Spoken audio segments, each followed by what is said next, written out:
welcome to the Keyboard Road Warrior with me, Movie Scouse 007, where we play Euro Truck Simulator 2 with nothing but a laptop and its keyboard. So, we've delivered our load. Let's go fix the truck and have a bit of a nap. Ooh, parking brakes engaged. Whoops. Right, so...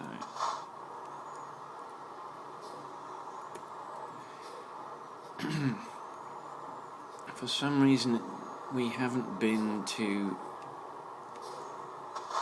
this garage. Not sure why. Oh, hang on, no we have. It's on the other side of the road. It's here. We haven't been to this one. It's the delivery depot that we haven't been to. Right, so we have got quite a bit of damage on this. But nowadays we're not quite so bothered. I think it was 9%? 5%. It was 5%. So, let's see what that means in terms of cost. 4,675. It's about £1,000 per percent. So, £646 for 3% of damage on the engine, £264 for 2% damage on the transmission, £1,103 for 5% of damage on the chassis, £2,187 for 4% damage on the cabin, and finally £474 for 4% damage on the wheels. Now, if you noticed, I don't know if I've explained this, you can actually select what you want to repair if you don't have enough money to repair it all at once. You can do, I mean, usually you want to do the engine first because that's the thing that cuts out and causes you the most problems. I tend to do the wheels as well because I think it has some effect on your ability to come to a halt. But anyway, £4,675 is how much we're going to have to pay to get it fixed, so that's what we'll have to do. Right, let's get ourselves a rest. Let's pull full lock and get past that Volvo. Let's engine off, and let's get some sleep, as per.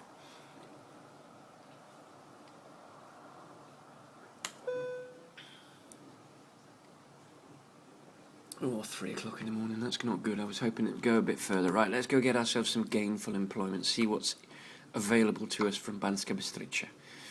Let's go to the freight market and click on Banska. So we've got Le Havre. Have we visited Le Havre? Don't think we have, you know. Gardermoen we've definitely visited. Rouen we have. Oslo we have, because we put a garage there. Milano. Groningen, yes. Milano, Oslitzen. Szczecin, Hanover, Katowice. We haven't been to Katowice, but it's a very short journey. I kind of Vienna, Ostrava. These are all too close. And Helsinki, because apparently Helsinki is the same town you're in. Let us go to Le Havre. It's £65,000. It's quite a journey. It's not as far as I think the last one. I think the last one we went from Cardiff to Slovakia. So it's a slightly shorter journey. So let's set that as our GPS destination. And let me get my screenshot of it. Okay, remind the game where we are. And that is our journey. And then... Alright, so let's go pick up the load.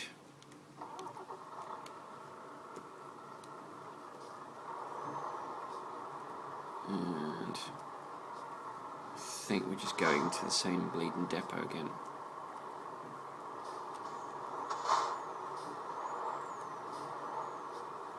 Yeah, we're going to the same depot we've just come from. That's a shame. I'd kind of like to go from a new depot, but obviously that requires me to do an awful lot of...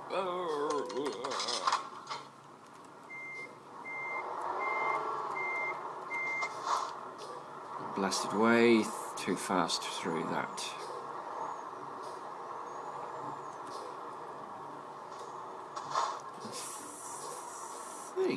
I think it's this one.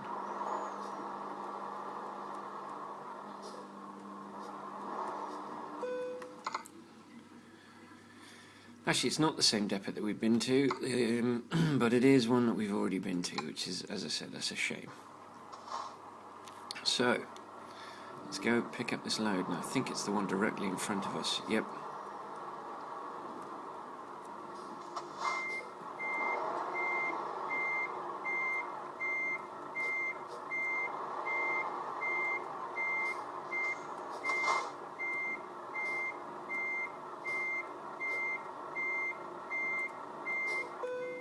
There we go. Right. So,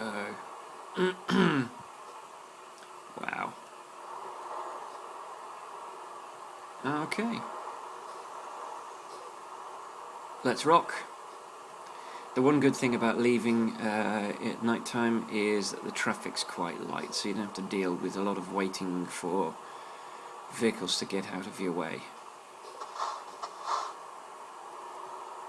And it's easier to get away with pulling out without looking, which I'm doing at the moment because I don't have access to a track IR, which is obviously going to be something that I want to acquire to make this game, and also flight simulators. I'm interested in playing a couple of flight simulators. I want to see what's out there and see what people recommend at the moment. Actually, if you have a recommendation for a flight simulator, you want to pop your recommendation in the comments below with sort of a short breakdown of why you think it's better than others, what it is about that simulator that makes it your recommendation.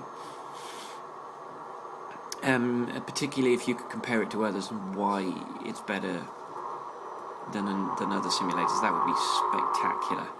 Obviously, by the time this is up and anyone's watched it, I will be back in the UK and I will be probably well into building my new rig. So, that'll be fun. So we are off to Le Havre in France. It's a destination we haven't been to. It's a port, so I think I might buy the garage, because it's always useful to have access to a port. We'll see. I've got plenty of money. My only concern is the number of drivers I have available to me, and will I have enough for the number of garages that I still want to get. Plus the number of garages that might be available in the future. The number of places I might want to put garages in the future, depending on how quickly ProMods get to those destinations. So obviously the bulk of my garages are going to be in the game, in the vanilla game, and the Going East expansion. But when they add Ireland, I'm going to want to put 10 drivers, 5 in Dublin, 5 in Belfast. When they add Romania, I'm going to want to put 5 drivers in Bucharest. That's 15. I need to hold back. Rome's going to be another 5. That's 20. Madrid's going to be another 5. That's 25. 30 if you add Lisbon. There's another 15, so that's 45 drivers for the 3 Euromir countries. And then another 5 if they ever get to Moscow. So I do wish that SCS would add more drivers. But I'm going to do you know what, I should have just bought the garage anyway. It gives me a petrol station. Curses. Right, okay, from this point onwards, I'm buying the garages irrespective of whether I stick the drivers in. Because you get The petrol station. The dirt cheap city centre petrol station. Ah, what a fool. Okay, new rule. Always buy the garage. Always upgrade it. You can stick drivers in it at a later date if they add drivers. Curses. Well, I have to go back to Banska Bystrica because I have to put a garage in it. I have to buy the garage, sorry. So this journey is probably it's supposed to take us another 25.5 hours, so it's not quite as long as the journey that we've just undertaken. We should be able to do this one in about 2.5 hours. 2 hours, sorry. We should be able to do this one in 2 hours.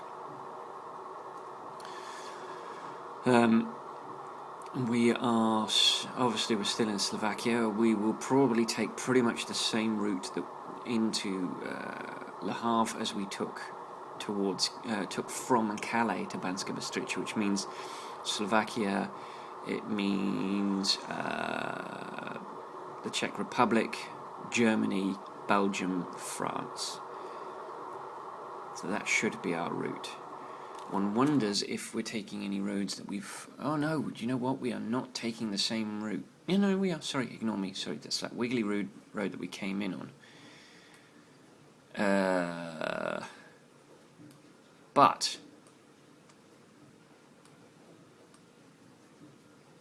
yes, we're not going through Belgium. We went through this route. We're going through this more southern route, and then we're going to skirt around Paris. Now, I'm pretty sure that we haven't been around this. Paris, although we discovered Paris, because they did a lot of remedial work on Paris's road network, those roads are now grey, as if we hadn't been there.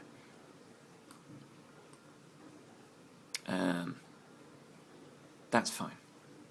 That's fine. There's not really yeah, no. We got plenty of time. We're going to have 2 rest periods. That's also fine. If we just check out, we've got 44 hours and it should take us 25. So we've got 19 hours spare. So that's not quite enough for 2 sleeps.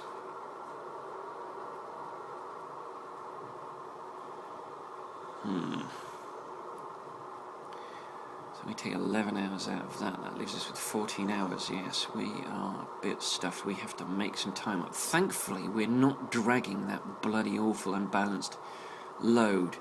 Thankfully, we're dragging electronics. Electronics will not shift in the lorry in the way that ore or fluids will, and so the centre of gravity will hopefully be lower.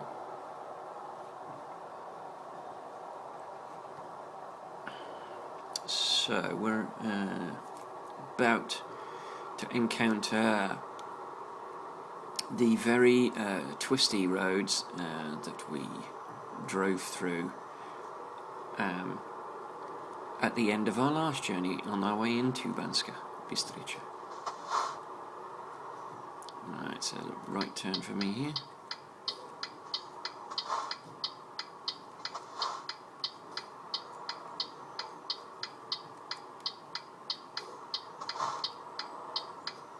Yeah, I was not waiting for that. I didn't get a ticket, but we know that the tickets are not... You don't get a ticket every single time you bust a red light. It'd be interesting, actually, experiment to go through every red light. I'm pretty sure that they fixed it, but it was... You couldn't... before 1.9, you could not get a ticket if you went through the red light or in the wrong lane, in the oncoming traffic lane. So, I believe they've fixed it. It's not been mentioned in the update notes. Certainly not the ones I've read. But it does feel like they've fixed that little bit of a cheat. And I'm totally fine with that, given that I'm not that bothered about speeding tickets, as they're so cheap. Oh, sneezed. Oh God, sneezed on, and I could see oncoming traffic as I was about to sneeze. I was like, please don't let me crash into it. I've got to slow down a little because this is some quite tight corners. And I would get my sneezing fit now, wouldn't I?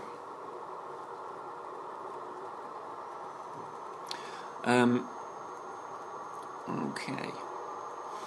So I'm just going to ramble about any old thing that comes into my mind. I'm going to start talking about a couple of sporting things. It's as I mentioned at the end of my last video, Liverpool beaten West Ham in their last game. I've gone through all of the last all the games that were played at the weekend. Some very interesting results. Arsenal are starting to implode. I'm going to go through the teams that are vying for European football, and I'm going to try and do them in alphabetical order. So as I said, Arsenal imploding at the moment. We kicked the crap out of them 5-1. They got beaten. They managed to hold on against Chelsea and get a draw from Chelsea, which was good. That helped Liverpool. But unfortunately, this weekend gone, they got beaten 4-0 by Everton. So they are starting to implode, and it looks like it might be the first time in something like 12 years that they haven't qualified for top-flight European football. They might not make it into the Champions League, and if they carry on playing the way they've been playing, they might not even make it into the Europa League. Now, this is one of the... I've talked about Arsenal before, and about how I think they don't ever reach their potential in Europe. I don't know what it is about Arsene Wenger. They've got this hoodoo. They've made the European Cup final once, and they should have won it. They were 1-0 up, and they lost it.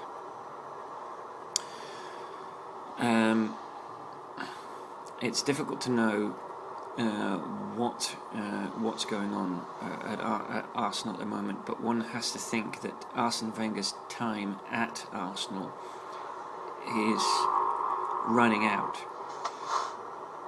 I think it's sad. I don't think you become a bad manager overnight. I think his policy of buying youth and concentrating on developing youth players into excellent first team senior players is extremely brave and very, very admirable, and they're one of the few teams in British football that bother to put as much effort into the developing youth, into their youth structure. I think the only other team that really puts a tremendous amount of effort is West Ham. So much so, in fact, that at their exit of their tunnel, they call them. They've got a little message that says, "We are the football academy," because so many West Ham players have gone on to other clubs to win the Champions League, to win Premier League, to win the FA Cup, the League Cup, and to go to foreign teams. Although it has to be said, not as many have gone abroad as have gone on to win British trophies. I think that's one of the areas that British football is sadly lacking. We need to start persuading players that playing abroad is a good idea.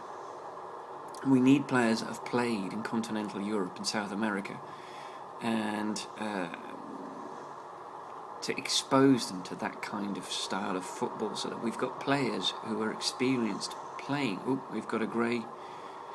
I'm going to go through it. It's grey, and I don't want it grey because we've been through the other direction. Excellent. I think. Yep.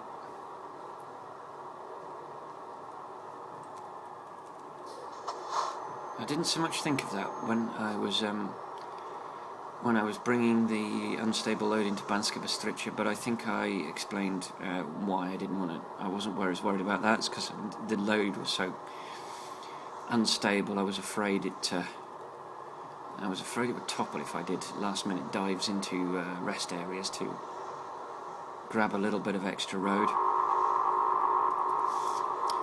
So yes, Arsenal are starting to fall away. To my mind, they're not the team that they were 5 years ago. They haven't won a trophy in something like 6 years. And they've never won the European Cup. They've won almost every other trophy it's possible to think. They've won the Fairs Cup, the Cup Winners' Cup, the UEFA Cup. They've never won the European Cup. It's the one glaring omission. It's the one hole in their trophy cabinet that I think all Gunners would like addressed, in the way that all Liverpool fans want the Premier League. We've won the top flight title 18 times, but that was when it was the first division. It became the Premier League in 1992, and we haven't won it since we haven't won the top flight title since 1990. So 24 years ago, I was 20 the last time that Liverpool won the league.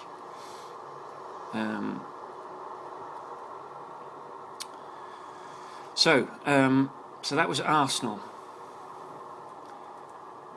Everton next. Everton are vying for a top 4 spot. When David Moyes went to Manchester United in the summer to replace Alex Ferguson, they got in Roberto Martinez, who I think came from Swansea, I want to say. No. Yes. No, he didn't come from Swansea, ignore me. No. Brendan Rodgers came from Swansea to Liverpool. Where the heck did he come from? Wigan? Was it Wigan? I think it was Wigan, yes. He performed miracle after miracle, year after year, dragging Wigan with its tiny budget and keeping them in the Premier League. He's been given the shot at a mid-table team, and he's turned this mid-table team into European contenders. Now, I'm not sure that they can actually get that top 4 spot. I don't know. I would be very happy for them if they did. They're a Liverpool-based club, and I like to see Liverpool-based clubs doing well, in the same way that I like to see English clubs doing well in Europe. It's our part of the world is an amazing part of the world, and it's generated. It's been the birthplace of some tremendous sportsmen and women, and some tremendous musicians and artists and engineers. It's where I'm from. It's the place that I would most like to retire when I'm done with work and I'm done with globe-trotting. I would like to get a nice little house within walking distance of Anfield, and I'd like to sort of potter around, play my games in retirement, go to watch football matches, and then hop on a train to watch the away games. And that's how I'd like to spend my retirement.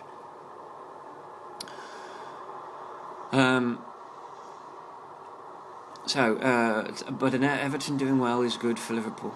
Everton, Tranmere, Liverpool doing well is good for the city of Liverpool. It raises it's amazing how, especially given how important football is in the city of Liverpool, it's amazing how everyone feels better, and the town feels the city feels like a nicer place to be when the teams are doing well.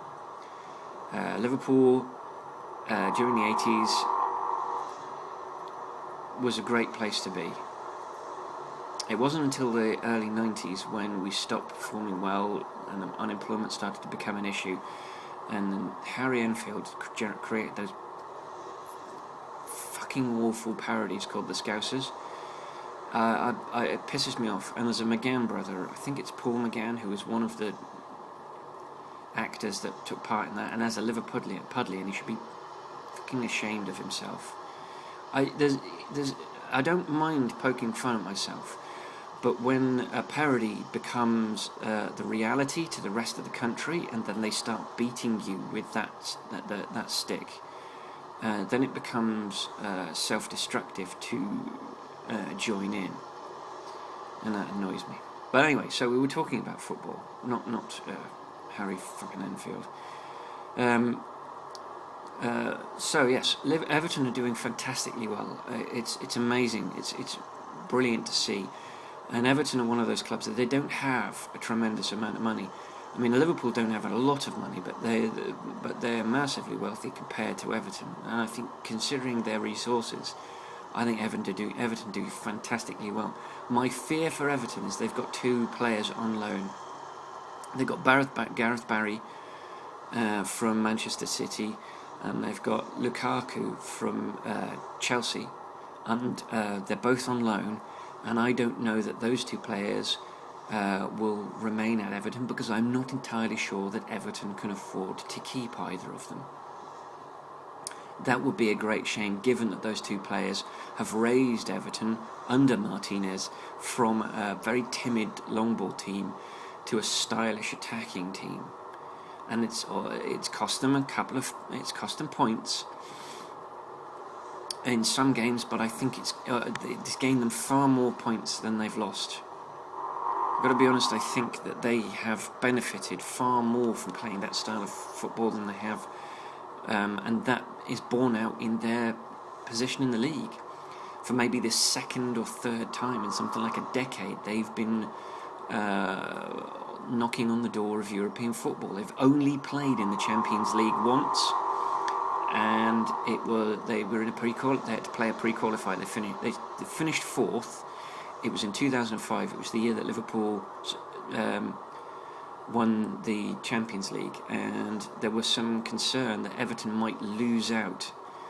Because Everton finished fourth, it was some concern that Everton might lose out their fourth spot to Liverpool, because we were not going to be able to defend our Champions League title, and everybody wanted them to do that. Everybody wanted Liverpool to get the opportunity to defend their title. So Liverpool had to play through all pre-qualifying matches as if they came from somewhere like Wales or Malta or Cyprus or something like that. Everton played a pre-qualifying game. They're just one home and away game, and unfortunately they did not make it into the group stages, so their one effort at Champions League football was a little bit of a failure. That was under David Moyes. Obviously David Moyes has been managing Manchester United in Champions League football, so I think his first game for Manchester United was his fourth game in Champions League. His third game, in Champions League. I sincerely hope that if Everton do make it into the Champions League, that they go a little bit further than they did last time. They'll still have to play a qualifier. I don't think that third is in their future, because I think the gap between third and fourth is too large for Everton to be able to make it up, given that they are fifth now, and they'll probably have to win all of their remaining games to get that fourth spot. I don't think that they can get third. Third would guarantee them a spot in the group stages without having to go through the pre-qualifying palaver. I think I think Liverpool are probably safe in the top three at this stage. I think with 6 games left, I think we would have to collapse like a cheap pack of cards. And we haven't shown any evidence of that so far. We've played some really tough games and come away. Since January, we've played some really tough games and come away with lots of points. We've won the last 9 games on the trot. Some of them have been banana skins. Some of them I really thought we would struggle. I thought this is a game that, it would be just typical if it was this game against this lowly team that destroyed our league title dream.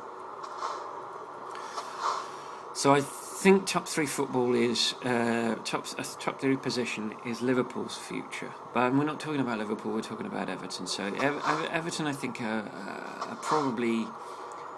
I think they've probably got fifth spot. I think if they win all of their remaining games, there's a chance of fourth. But I think they have to win all of their remaining games, and I don't know what their run-in is like. How many they've got at home, how many they have against much bigger sides, and how many crucially they've got against sides who are battling against relegation, because sometimes playing against a relegation side can actually be more difficult than playing against a side that's mid-table. In fact, it's almost always with 6 games to go and safety in the Premier League and no chance of getting into Europe or vying for any kind of position. Usually, teams start to take their foot off the gas because they're safe.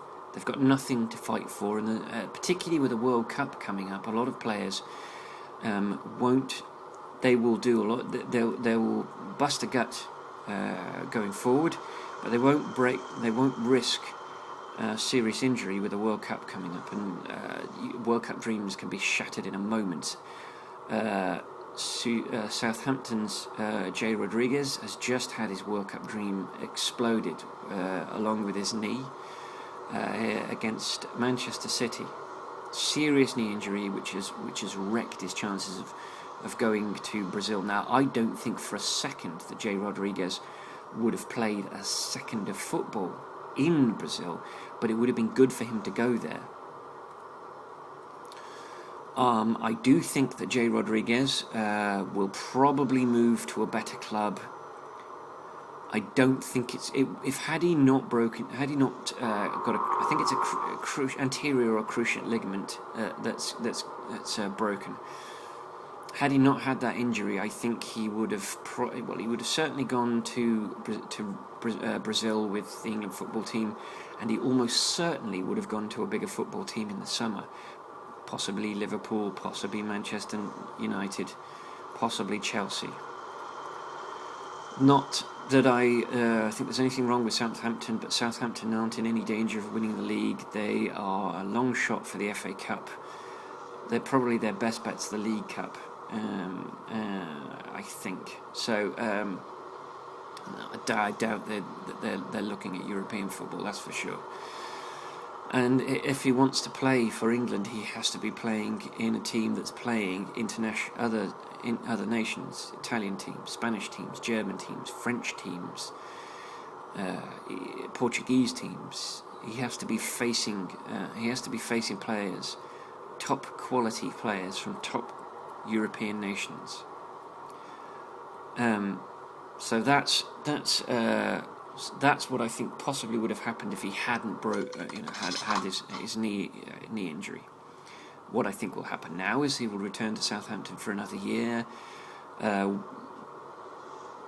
probably half a year, given that he'll probably have to spend quite a few months recovering from his knee injury.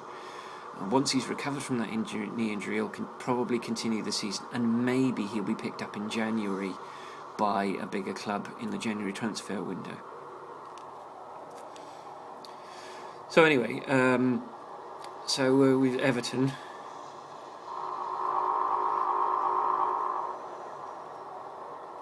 So next, Liverpool, my team. Liverpool are genuine title contenders. I think since Christmas, we were top at Christmas. We haven't been outside the top 4 since Christmas. We've been slowly, I think we've been undefeated. We had 2 bad games over the Christmas break. Going into the Christmas break, we were top, and then we got beaten by Manchester City and one other team. It was a bit of a blow. I think it might have been Arsenal. I can't remember, or it might have been Chelsea. Those were both away games. Oh crap! There was a rest area I could have nabbed.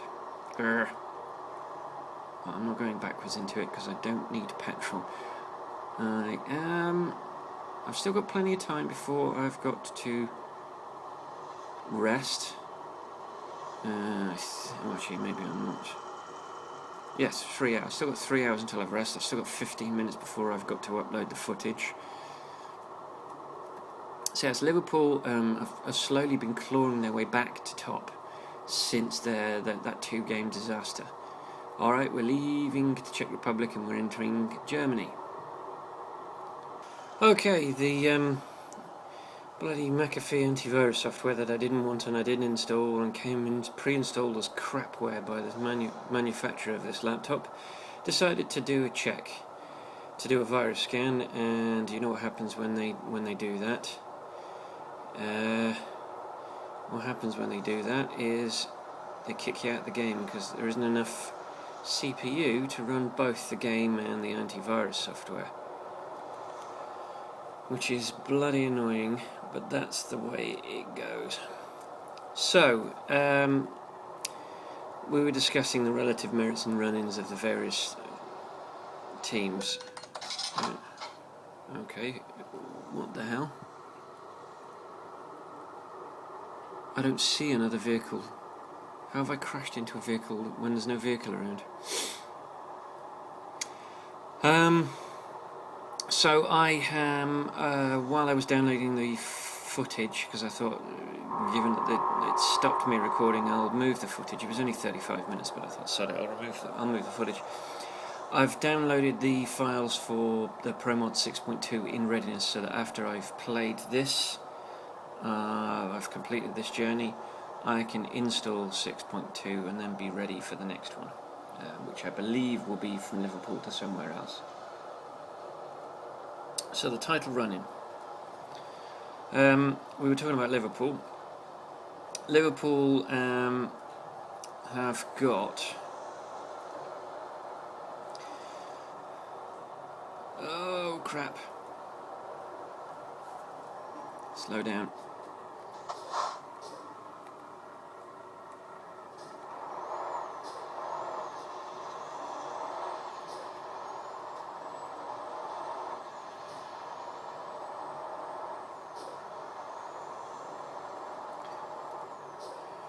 So our remaining fixtures this coming weekend, which is the 13th of April, we've got Manchester City at home in Anfield.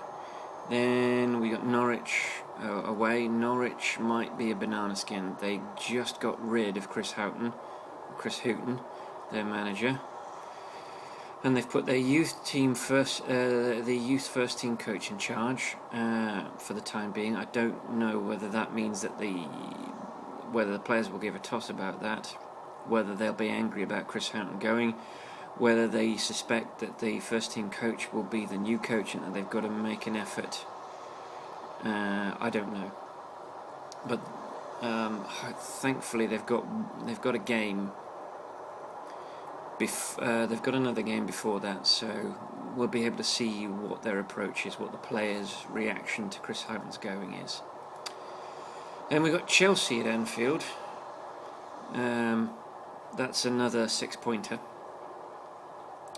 Then Crystal Palace away, and then the final game of the season is against Newcastle. Again, another 2 banana skins. Crystal Palace. Although that has to be said, I think Crystal Palace are now safe in the Premier League, so it might be that the players don't believe that they're going to stand a chance of getting into their respective national teams because, well, they're playing for Crystal Palace. And Newcastle, pretty much the same thing, although they've got 1 or 2 more internationals than Crystal Palace have. But they are potential banana skins. They are teams that we should beat, and sometimes it's not beating the teams you should beat that cost you in the end. Arsenal, who we've already talked about, their run-in is wrong lane.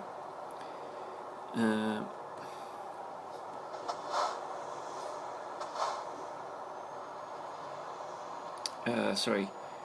Arsenal's run-in is West Ham, and Liverpool know how tough West Ham can be. Hull, who are doing really well, They had an excellent win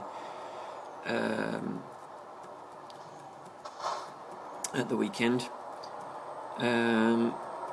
Newcastle, West Brom and Norwich. Oh, you're kidding me. How did I get away with that? How did I get away with that? Well, I ultimately won't get away with it. Right, so that's Arsenal. Now, they've probably had all their hard games, and they've probably got all of their tough games out of the way. They need to pull their socks up and get their act together.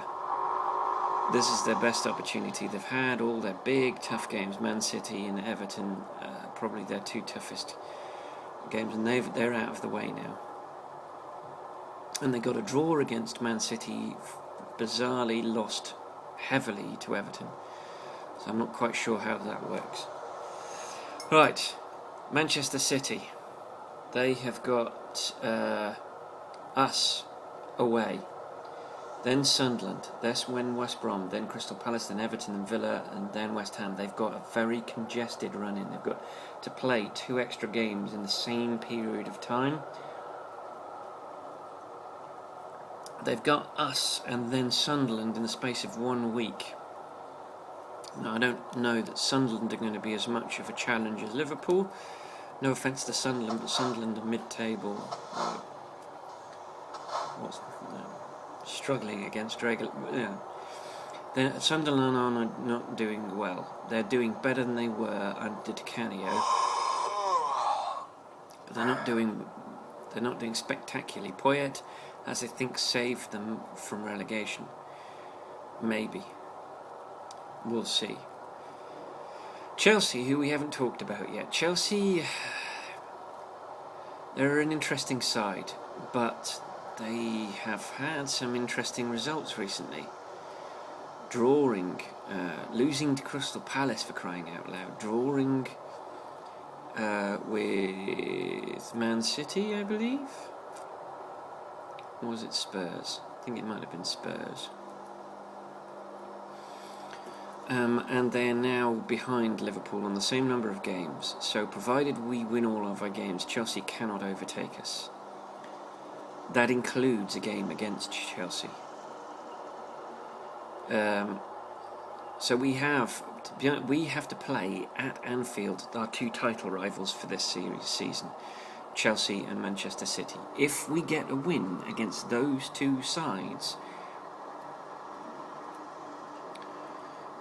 I think we stand an excellent chance of winning the league. Ooh. I need to get a rest. Oh, and we have a rest stop coming up soon. This is good news. Be nice if it was a rest stop I hadn't visited yet, so I could discover another little bit of road that I've never driven along before. Well, I know we haven't visited the other direction, but have we visited this direction? Looks like we might have already been here. Yeah, I think we've already been here.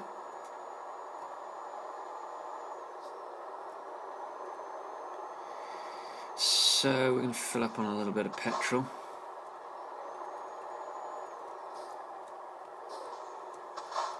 And get some rest.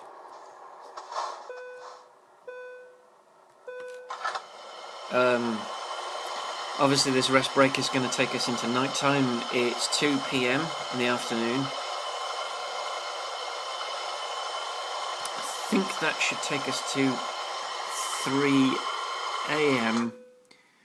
in the morning. So £866 for 741.1 litres.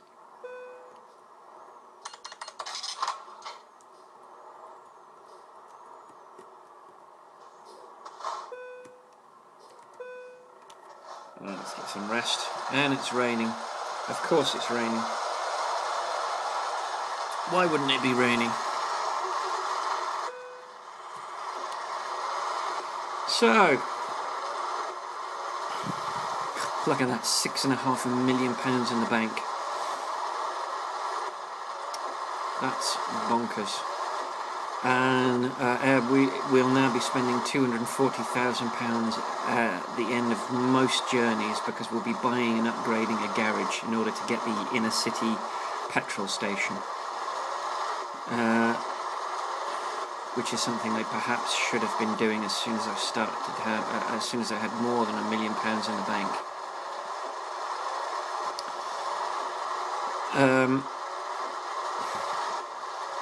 So they've got a run-in which is quite interesting.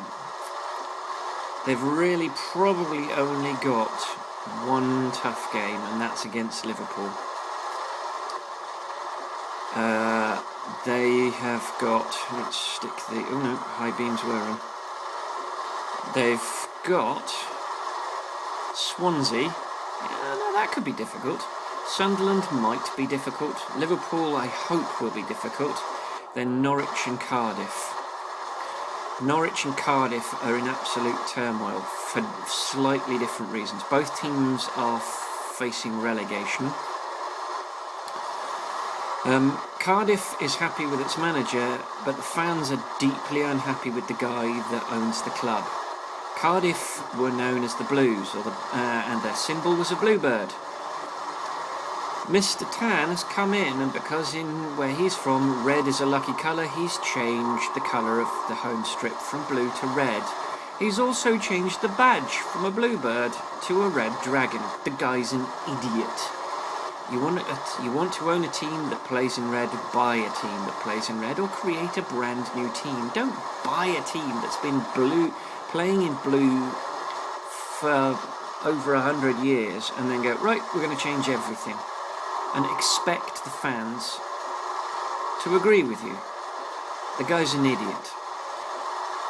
He also removed a perfectly good manager in Malky Mackay, who was doing well. They were outside the relegation zone. Now, I'm not saying there's anything wrong with Ole Gunnar Solskjaer. He's doing reasonably well given the resources he's got, and taking into account the idiot owner. So I think their problems, the quality of the players isn't high enough to stay in the Premier League, and I think they need to get rid of the manager, and the owner, sorry. And I think the first thing any new owner has to do is to get rid of all the red and restore the club badge. I do not understand what Vincent Tan thought he was doing. Whatever it was the wrong thing. If you want to get the fans on your side, which you need to do, the fans are the ones that buy the shirts and they're the ones that buy the tickets. Now, the fact that supporters are still going to the games, but I don't think they're buying the red shirts. They're losing a tremendous amount of revenue by not listening to the fans. A lot of them are buying the away shirt, which is blue, which should be the home shirt. It's another wiggly road.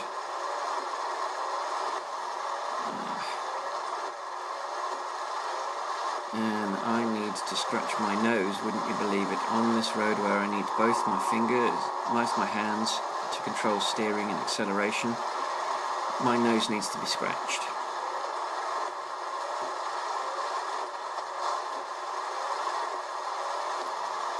Okay, concentration in this darkness and rain.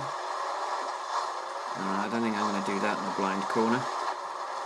Not in darkness when I can't see very far ahead. I probably could have made it.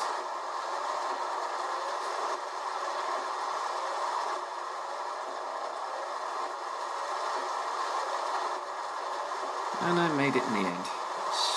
So, having a clear road ahead is almost essential.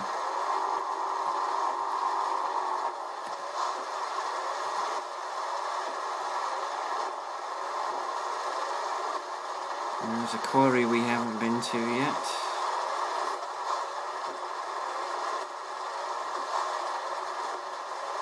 Wow. This is horrible. And the rain is it's too loud. I'm sorry, but it's too loud.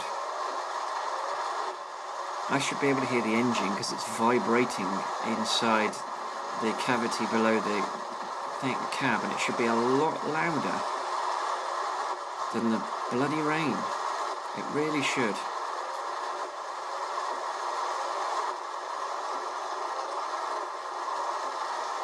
Right, I think that little stretch is over, and I think we'll be on much straighter roads, but are still going to be stuck on a single carriageway with one lane each way.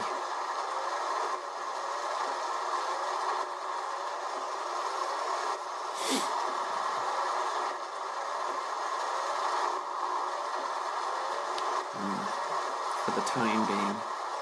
Hopefully once we get out of Eastern Europe, we'll have larger roads to drive on.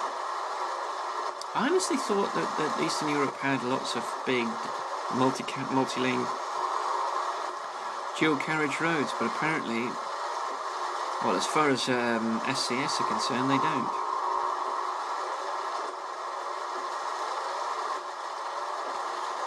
Never mind.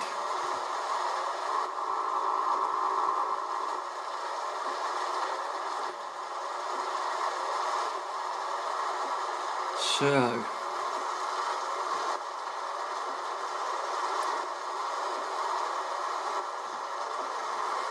oh, it's miserable, isn't it? It's really dark and dank. So, Manchester City and Chelsea both have relatively reasonable run-ins, manageable, with the exception of both of them having to come to Anfield and play Liverpool. Provided Liverpool win their remaining fixtures, the next 6 games, and statistically that's not likely, then the title is theirs. Because Manchester City are while Manchester City are 4 points behind, although they have 2 games in hand, even if they win their one remaining game, if they lose to Liverpool, they'll still be a point behind Liverpool. So it's conceivable for Liverpool to win, but Liverpool have to win every game. Now, they've been doing well. Oh shit!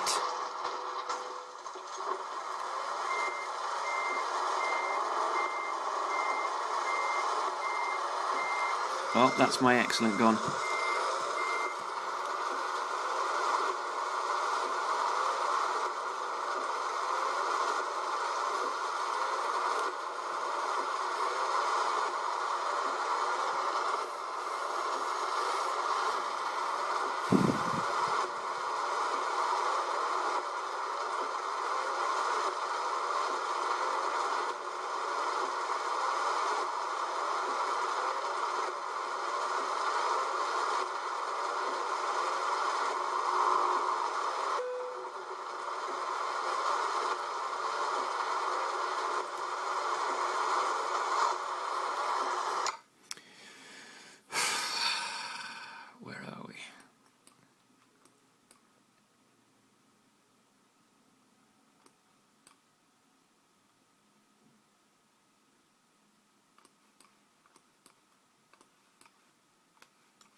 Alright, we're going to go into Rheims and repair our truck before we get to Paris. We go through Rheims anyway.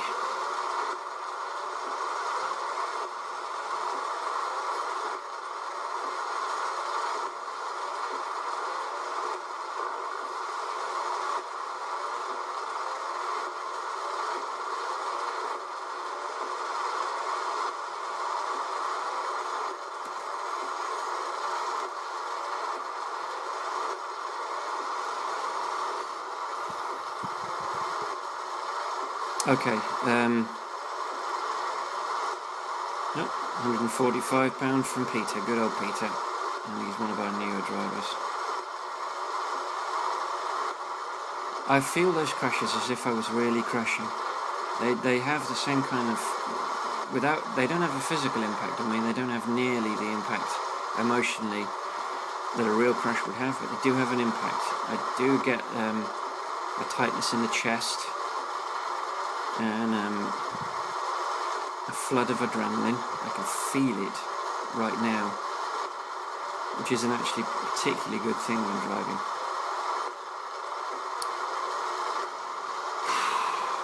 So yes, football. So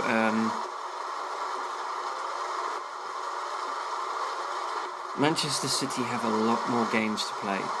They have 2 extra games in the same period of time. We're talking less than a month. So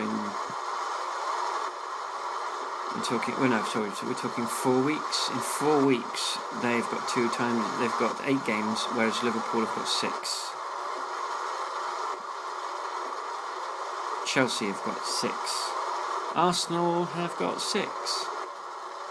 Manchester City have got 8. Now, a lot of people will say, yeah, I'd rather be in Manchester City's position with the extra games. But if you don't win those games, they're irrelevant to you.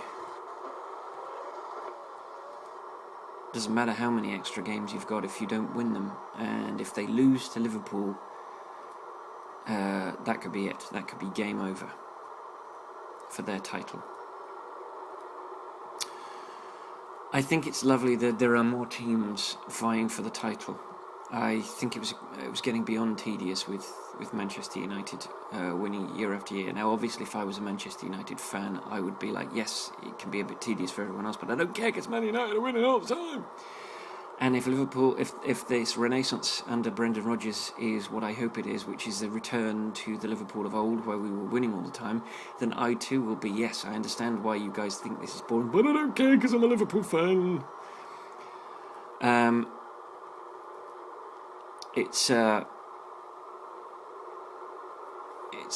like I said, 24 years since they won the title, and I wasn't as into football when they were winning anything as everything as I am. In fact, I seem to be the jinx. There we go. That's been bothering me for journey after journey, and I keep forgetting about it.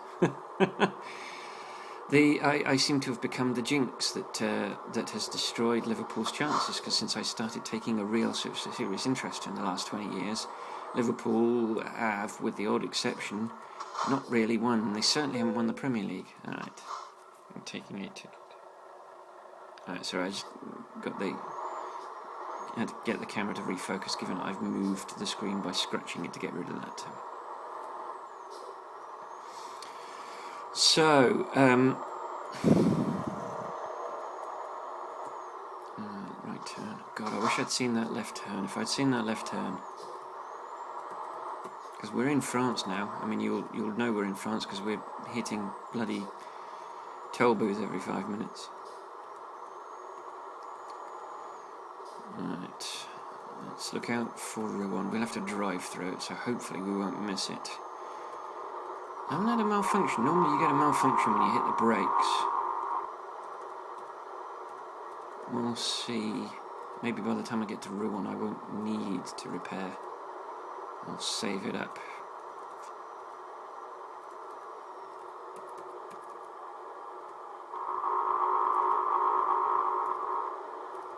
Right, oh look at this, another toll booth. What a surprise.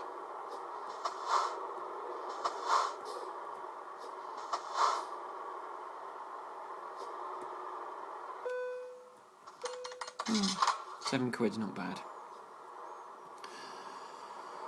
So Arsenal are out of the running for the title. I think everybody knows that. Mourinho seemed to declare that Chelsea were not in it anymore. If Liverpool don't lose their next 6 games, then it doesn't matter what Chelsea do. Manchester City are still everyone's favourite for the title. I think that people are wavering on that with every game that goes by, that Liverpool don't lose. Because here we go. No, we're going to Rouen. Every time Liverpool don't lose a game, people start to come around to the fact that it is a possibility. Now, I don't think it's done and dusted yet. As I said, we could quite easily lose against the likes of Norwich and Crystal Palace, Newcastle. But the 2 games, the really important games, for me are the Chelsea game and the Man City game. So it's one.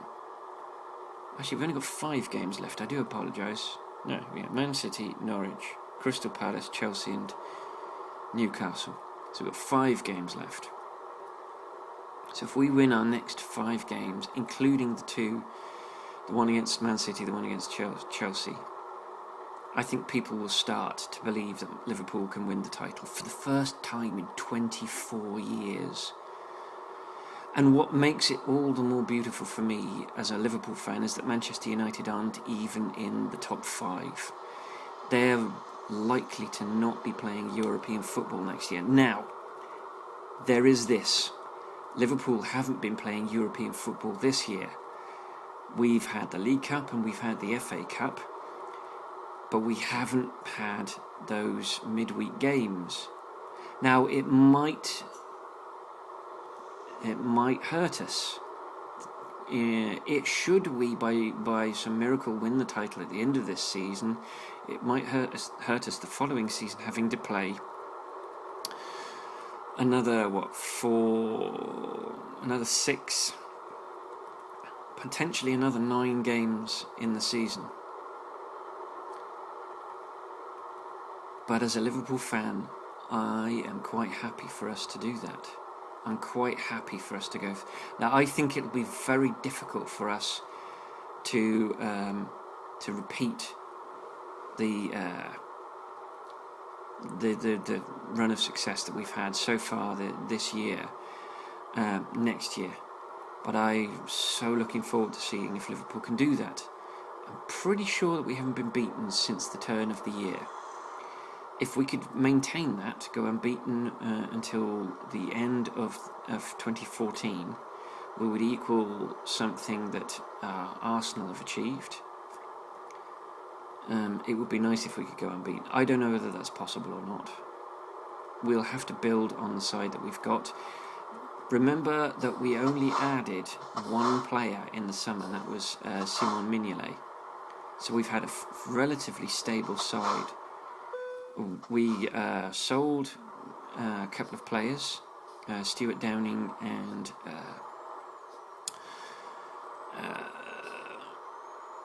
who else?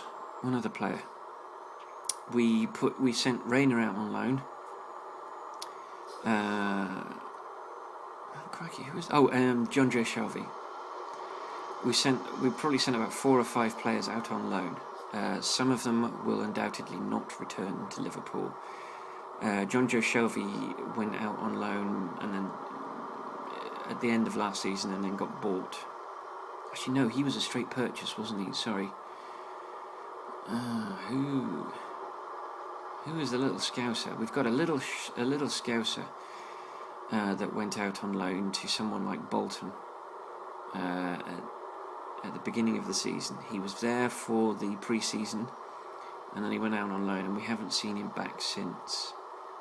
In fact, it's almost 2 seasons he's been away now. So Jay Spearing, that's it. So I don't think Jay Spearing is coming back. But we only brought in 1 player, which means that we had a relatively settled squad. We couldn't get anyone in January either. Every target we went for went somewhere else. Which means that for 12 months we've had a tight, compact, but stable and undisturbed squad. And this is always the risk about bringing new players in, is that they will unbalance the squad. The trouble is you have to bring new players. You can't play the same team forever because they start to get old, they start to lose pace. 2 areas where I think we really need to tighten up is our back line. John Flanagan has had a wonderful season. He's been fantastic. He's been an excellent deputy for Luis Enrique. But it's been pointed out that he is the defender that's been most passed by opposition attackers. That's not to say he's a bad player, but he is young. And as such,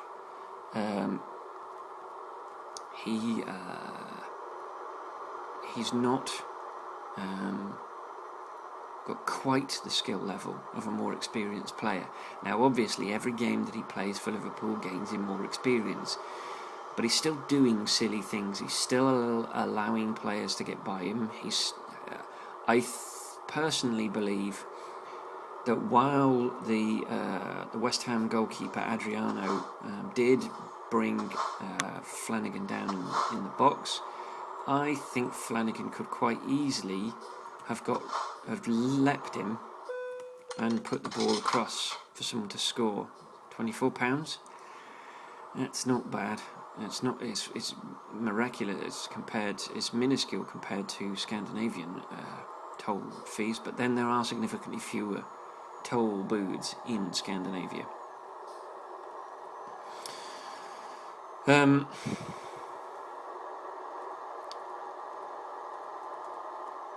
I think we are going to probably lose Brad Jones to retirement imminently.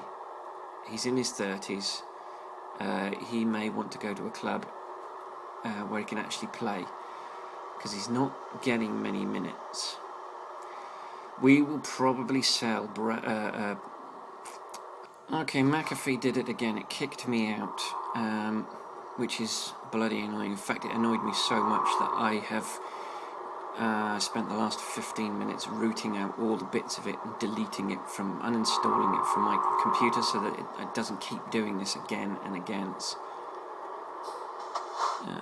We are in Reims, so I now want to go and fix my lorry. So that's the plan, fix the lorry now, because it's not as irritating as I've had to suffer in the past, but I've had enough.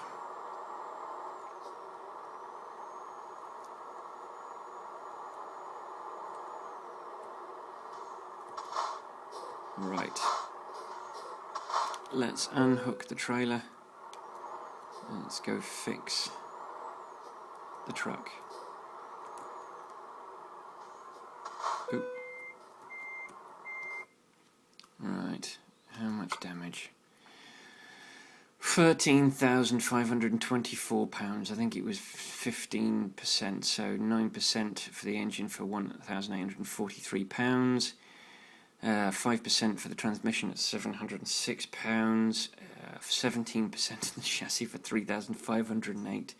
13% in the cabin for £6,957, and £510 because we did 5% of damage on the wheel, so that's £13,524.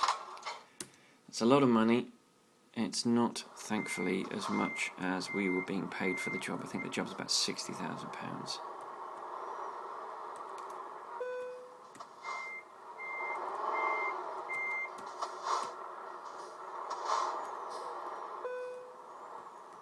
Right, there's our load. So let's line ourselves up.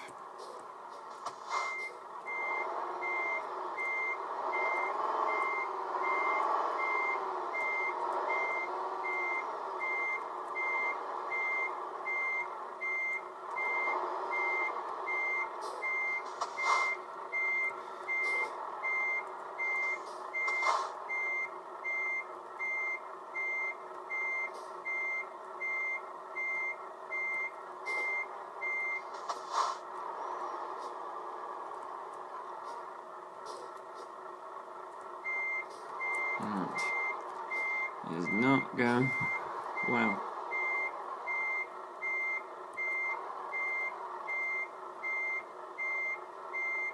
Alright. We're repaired, so we won't have to deal with those horrible, stupid noises every 5 minutes and everything blacking out and the stopping running. So, we're going to take a little detour, because there's a small portion of the road in Rouen that we haven't visited. And why the hell not?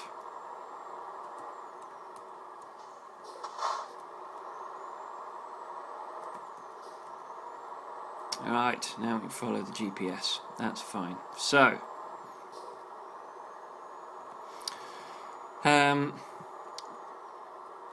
below the top four,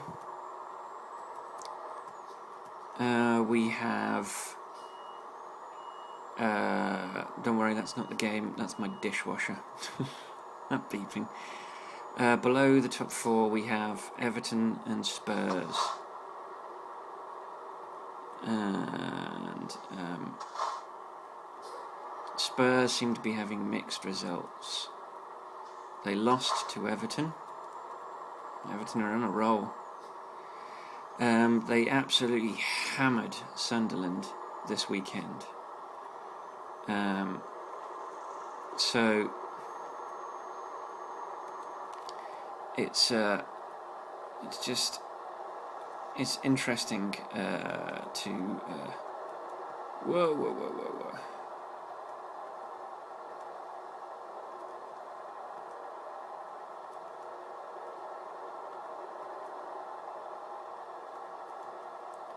Let's try and bring up the table so that I can see who's where. Sorry, I'm weaving all over the road because I'm trying to use my iPad to get to the table. Alright, I'm on a single carriage road. I think I will concentrate on the road rather than looking away from the screen. So, what we've got is this is how the easy. This is how the table looks at the moment. So, Liverpool top with 74 points. Then we've got Chelsea second with 72 points. Manchester City are currently in third with 70 points. So, as I said, they're 4 points behind Liverpool. So, a loss and a win still wouldn't get them to first. So, even if they won every game but lost to Liverpool, they finish second.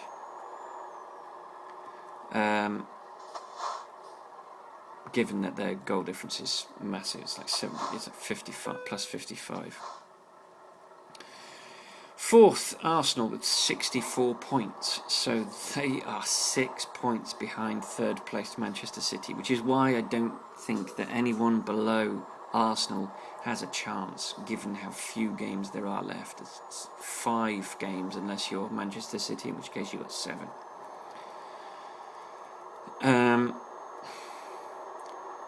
In 5th place in the European slot we've got Everton.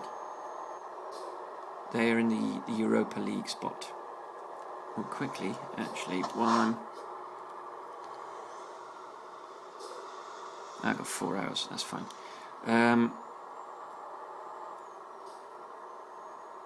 Perhaps I should rest. Yeah, let's have a look. I've got 20 hours. Yeah, I'm gonna take a rest because I don't want to cut it fine.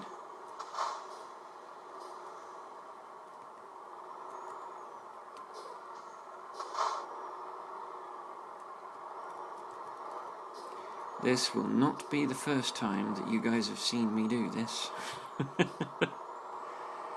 And I'm just going to chuck it in here and then pull a Yui. Right.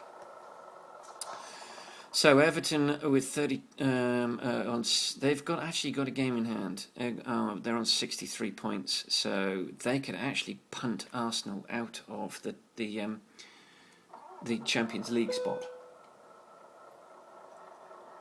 Then we've got Spurs in 6th on 59 points and Manchester United in 7th on 57, which I think is absolutely beautiful.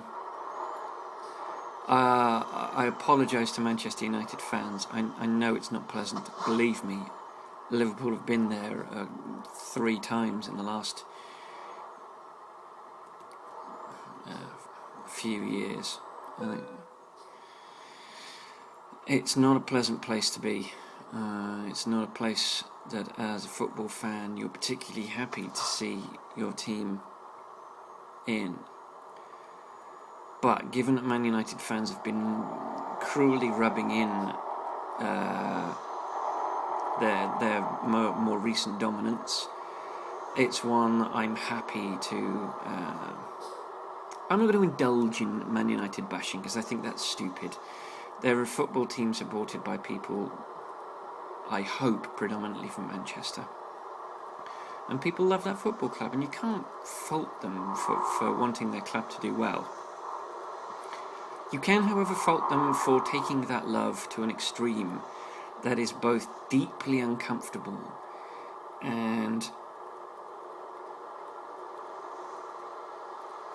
vile, violent. It's one of the reasons that it's one of the things that I cannot defend. As a football fan, I cannot defend violence between the supporters of a club simply because you support a different club. It's the same kind of stupidity that allows the religious to commit genocide because you're a different religion. It's that same kind of stupidity, and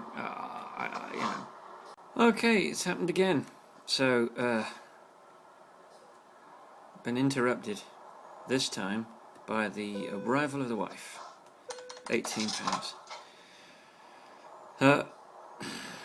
She's in and out in a pit stop. She's going to play netball. Yeah, not my thing. I'm an indoorsy kind of person.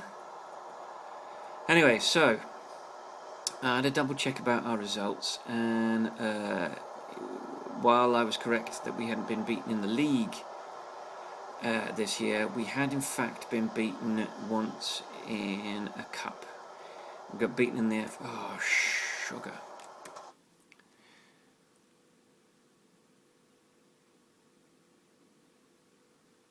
That's all right. We can go through Paris. It's not a massive tragedy. We had been beaten by Arsenal 2-1 in an FA Cup game in February, so not quite as invincible as I thought. Also, crashed. I don't know who we crashed into. They disappeared behind us. You'll remember I crashed into a vehicle and got a penalty, and I was like, "Ooh, there's no one there, there's no one there." I actually looked back at the footage. The guy wasn't there because I'd punted him and he stopped, and by the time I'd noticed, he'd vanished into the background. So the game hasn't caught up with the fact that I'm not going down that road, and I can actually go down another road, but it's not caught up with that yet. It's not playing ball yet. I'm not that bothered because I haven't. Because of the changes to the Paris roads, I haven't actually been down this road. I have to redo this road. There we go. It's caught up with the fact that I'm not going to go back that way. So it's finding an alternate route for me, which is fine. And we're in Paris.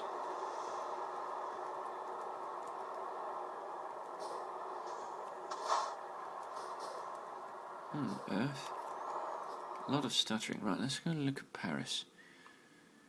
Yeah, no, central Paris is fine.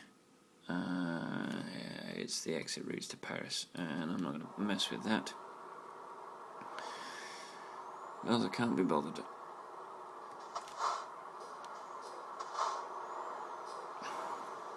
Gosh, look at that, nearly £7 million.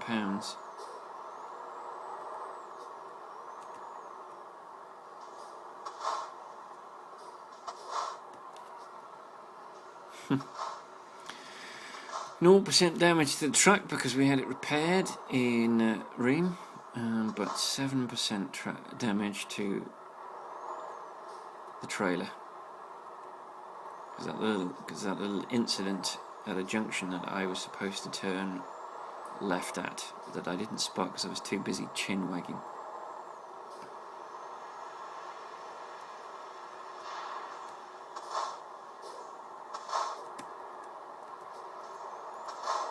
And there we go.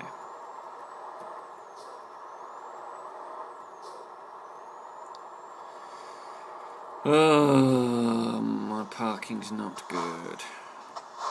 And we're not that far away from having to park. Do you know what? I'm going to go inside this guy because he's going to pause to turn left. Oh no. Isn't that ridiculous? If I had been in the queue behind him, he would have sat there for ages. But because I pulled out and he pulled straight across. Now, either that's just the game trolling me, or that's just something they've done with the AI.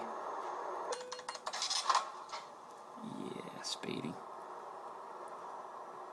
It's been an expensive old journey for me. 13,000 for the repairs, and probably probably about probably about £1,000 or two in fines.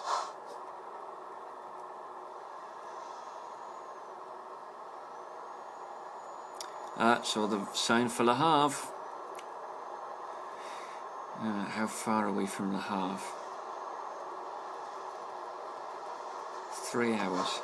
That's not bad.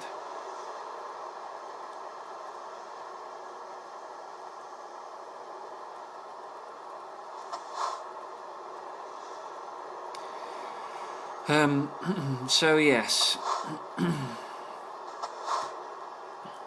Liverpool's title-winning future is in its own hands, thankfully. Thanks to Manchester City's draw with Arsenal, I believe. Their future is in their own hands.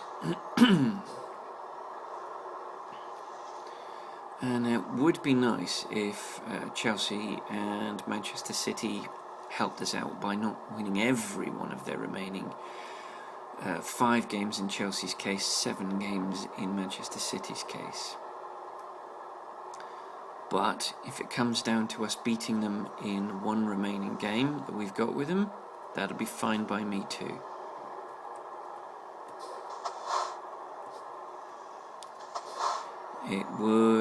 You can't truly say you deserve to win if you've had to entirely rely on someone else to do it for you.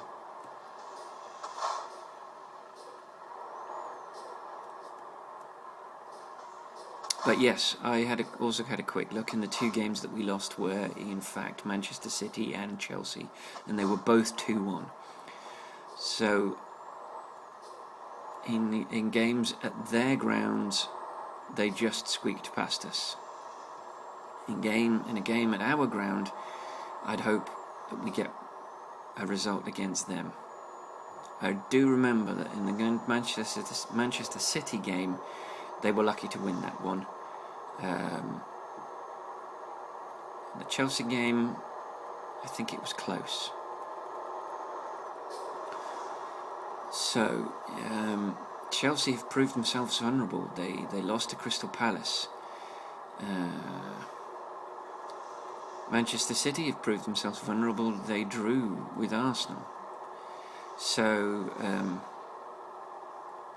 I'd like to think that our home form would prove the difference.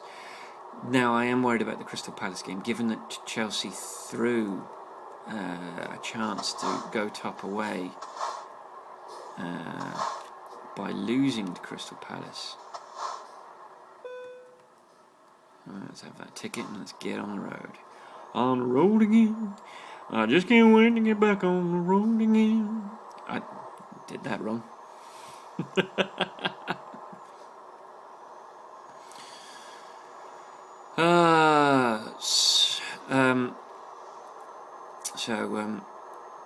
Yes, it's going to be an exciting final 5 games for almost everyone except Manchester City. It's going to be an exciting 7 games for them, and as I said, I just hope that the 7 games that they've got takes their toll on them.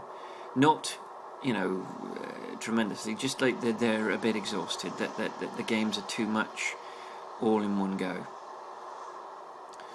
They've got a relatively big side though, so I think it's not going to be that. I think it's going to be us actually having to beat them on the day. I think we just need to hold firm and win our 5 games. As long as we do that, as long as we win those 5 games, doesn't matter what anyone else does. We just have to win those 5 games, and our first title in 24 years. Urgh.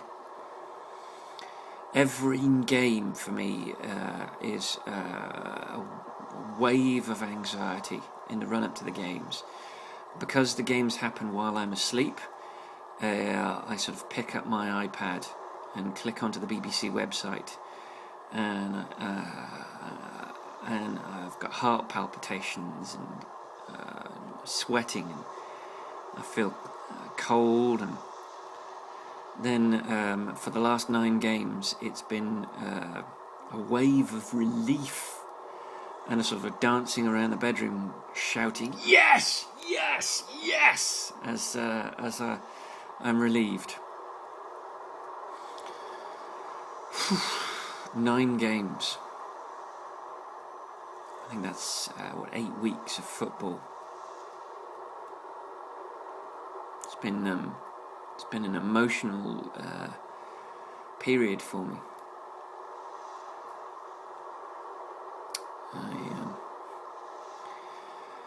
And I'm mentally preparing myself for the sort of the bitter blow of losing a stupid game or losing badly to Manchester City. I'm preparing myself for that. Also, the Chelsea game. Although we are playing Chelsea at Anfield, and Chelsea have not proved themselves invulnerable. They did beat Arsenal recently, although they've lost to Crystal Palace. So I think they drew with Spurs.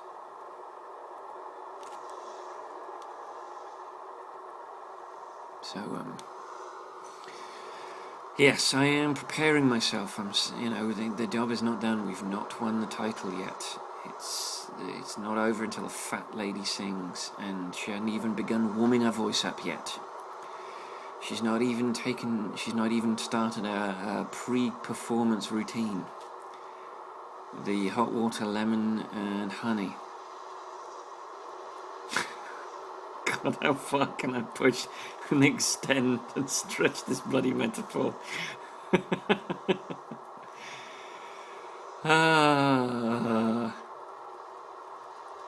But should we win the title, there is going to be an awful lot of crappy paraphernalia purchased.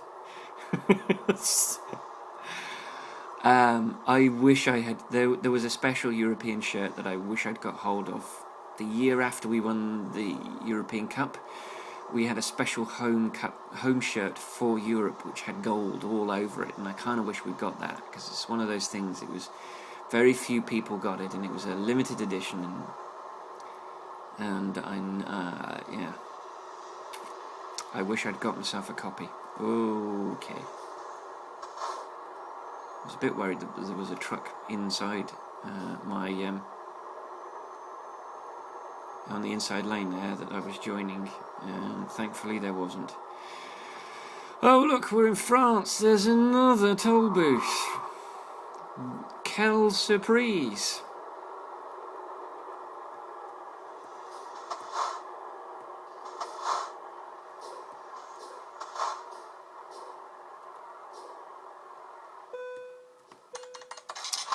$24 Spondulix, and I think that's possibly our last toll booth, because I think that large conurbation in front of us, I believe, is Le Havre.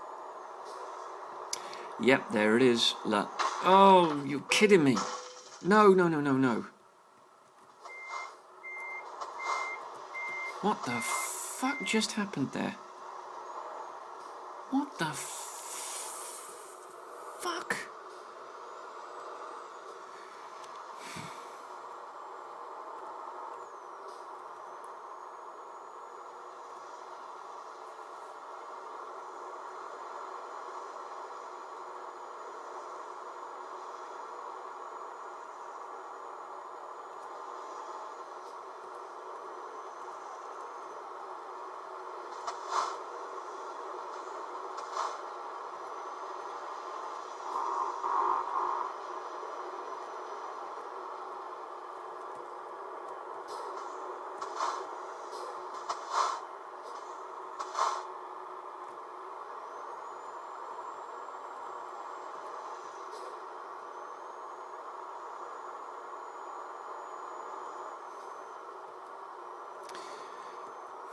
Well, as you can tell, I'm pissed off. Le Havre discovered.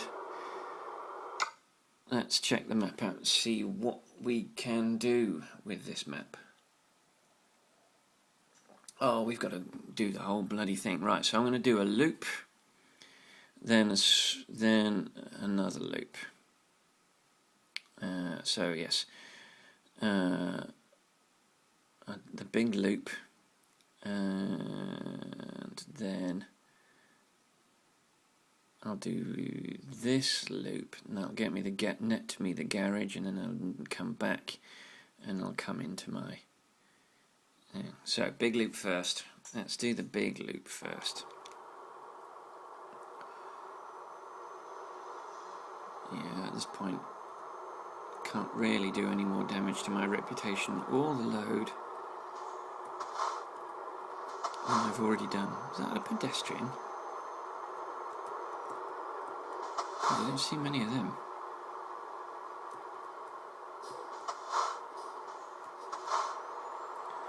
Alright, excellent. Oh, I like it when the lights change that quickly. Alright, we're about to find our 2 Le Havre discoverables, so that obviously means a recruitment agency and a truck dealership. Which truck dealership though? DAF? Looks like DAF to me. Yeah, it's DAF.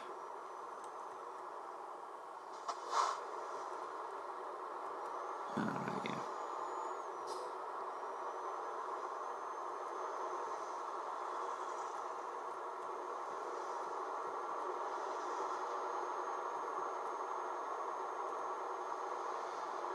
I don't think I'm going to be able to do that shorter. Yeah, I don't think I'm going to be able to do the full map because I think one of them requires me. See, they're approaching this road in exactly the opposite direction than we did before. Yeah, I don't think I can do that shorter one because it doesn't link, it goes underneath. So I am going to be missing a portion of road. That's annoying. What I can do is I can turn left here.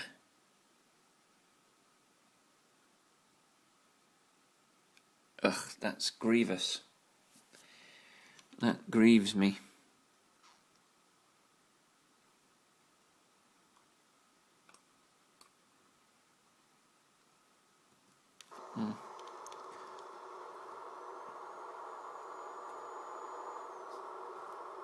Actually, no, what I can do is I can go...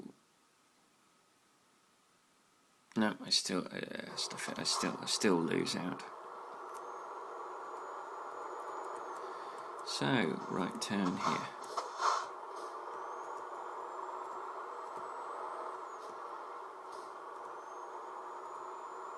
And then a left turn.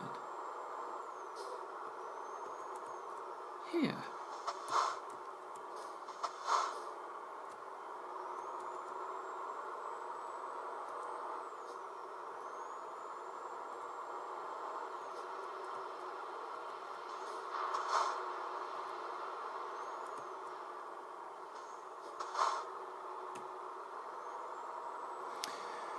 Right, and this is the garage, so we're going to use the usual trick. Pause. We're going to unhook the trailer. I'm going to purchase the garage back up and then upgrade it. Yes, we want to buy that garage. Boom. Alright, let's...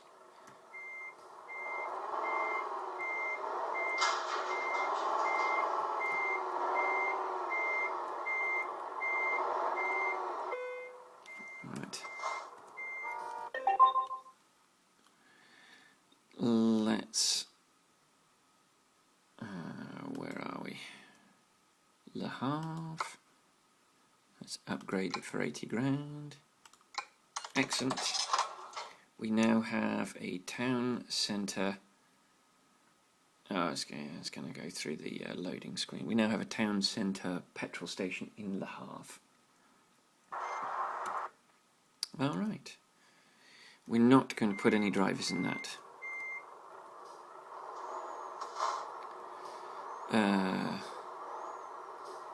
Unless SCS release a driver pack with more drivers. Alright.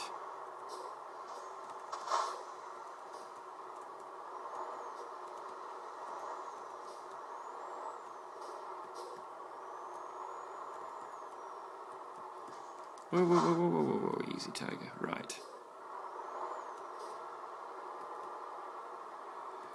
No, I'm not fond of these ones, particularly not with a long load like I have.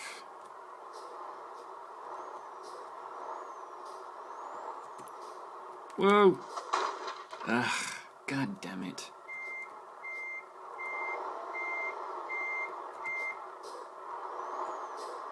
Oh shit. Where's my load? I didn't pick up my load. For some reason my load didn't attach. Oh, you're kidding me. This is why I'm struggling. It's because the vehicle's not reacting as it would if it had a trailer on it.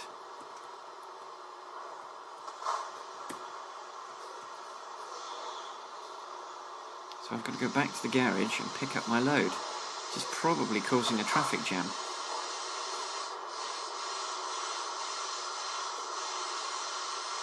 Where is it?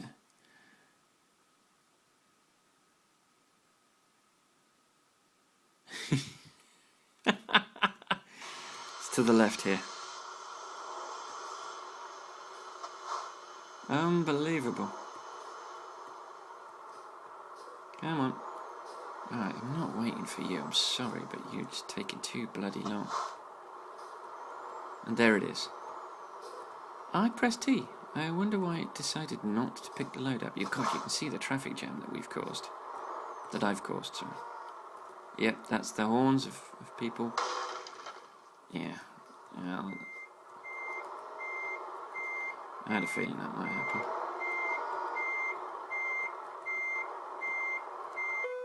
Right. There we go. It's hooked. And it's on the back.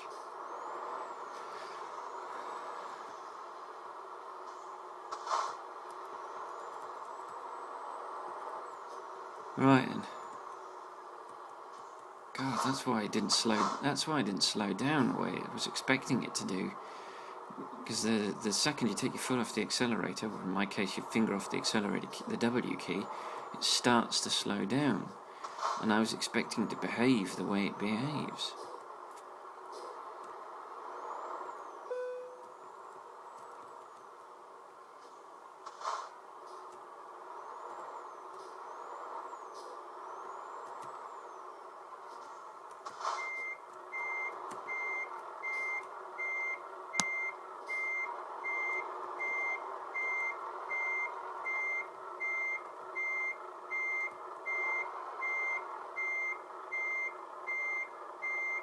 Alright, I need to pull it over a little bit.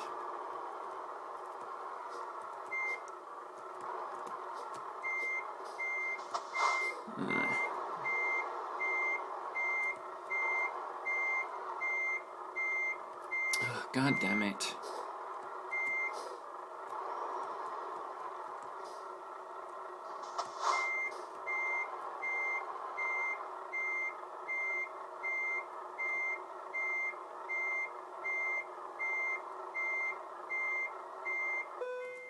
Alrighty, let's get it out of noisy reverse, parking brake on, engine off.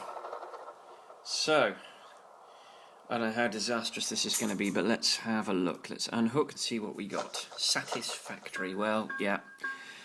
Given how much damage we did to the truck, 9%, cry, we are not doing well on the old protecting the load front, but we have upgraded. So, satisfactory, driven distance 1,040 miles, time taken 39 hours and 7 minutes, fuel consumed 579.3 litres. Base reward is £29,983 and 1,675 XP. Proficiency bonus for level 32 of 14,391. Long distance delivery bonus for skill rank 6 of 5,900. And we got 418 XP. Fragile cargo bonus for skill rank 5 of £7,375 and 368 XP. We've got an urgent delivery bonus for skill rank 5 of £7,375 and 502 XP. And we've got a bonus for parking the trailer of 45 XP, which I guess it helped us with our damage penalty of 9% because we lost £1,014, but more crucially, we lost 104 XP. So the total after all of that is £64,010 and 2,904 XP. We were so close to having over 3,000 XP. That would have been the first. I don't think we've had 3,000 XP for one journey. So we are a level 33 elite. This profile has a lifetime XP of 120,961, and our new target for level 34 is 126,900 XP. So we'll have a skill point to apply at the end of this journey. That leaves us with 3 more to apply, 3 more to earn. So thank you for watching this. I hope you were entertained by my... If you don't like football, I at least hope you were entertained by my somewhat erratic driving and my grumpy silences when I crashed. Thank you for watching this. Thank you for watching any of my videos. If you enjoyed watching this video, please like this video, subscribe to it so that you can hear about future videos, so you didn't miss a minute of my bonkers driving. You can follow me on Twitter and Facebook and YouTube at MovieScouse007. And until I see you in the next video, I'll see you on the road.